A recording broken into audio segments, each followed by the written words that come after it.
demand, which tells us, and this is probably already somewhat intuitive for you, that if a certain good is currently at a higher price, that the quantity demanded will be quite low, and then as the price were to decrease, the quantity demanded would increase. So if you were to graph demand, and so this right over here is our demand curve, where price is on our vertical axis and quantity is on our horizontal axis, which is the standard convention and for most economists, you would have a downward sloping demand curve.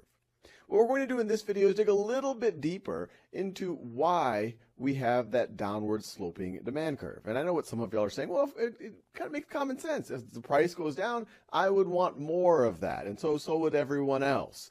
But let's dig into why you would want more of something as the price goes down. So one category of reasons why you might want more of it as the price goes down, economists will call the substitution effect. Substitution effect. And this is the idea that if we're looking at the price versus quantity, say, of candy, and let's say at first the price is right over here at $4, and at $4 the quantity demanded in the market would be, let's say that is 100 units of the candy, maybe it's 100 pounds of the candy, that if the price were to then go to $2 for some reason, so let's say the price is at $2, well then a lot of folks could say, gee, that candy is looking a lot better relative to other things that I might buy with my money. So for example, people might be picking between candy and fruit. And maybe at first they were both $4 a pound, but now all of a sudden if the candy is $2 a pound or $2 per unit, well then it's looking a lot better relative to the fruit. So some of that quantity of fruit people would have bought, they'll say, hey, now candy is a better deal. I'm going to substitute the fruit with candy. And so that's why you have a higher quantity of candy demanded. This might maybe be now 250 units. Another major category why you would expect this downward sloping demand curve for normal goods, and we'll talk about things like inferior goods in future videos, is the income effect. Income effect. And in some ways, this might be the most intuitive.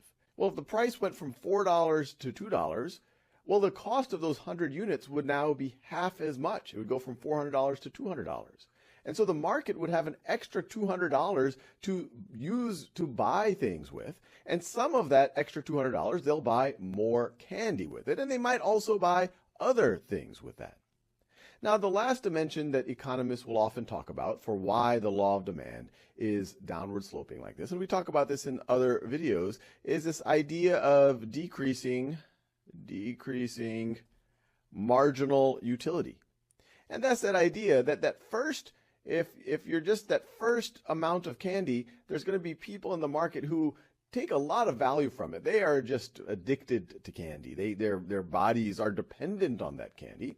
But as soon as those folks are satiated, that next incremental amount, that next marginal amount, the utility might be a little bit lower.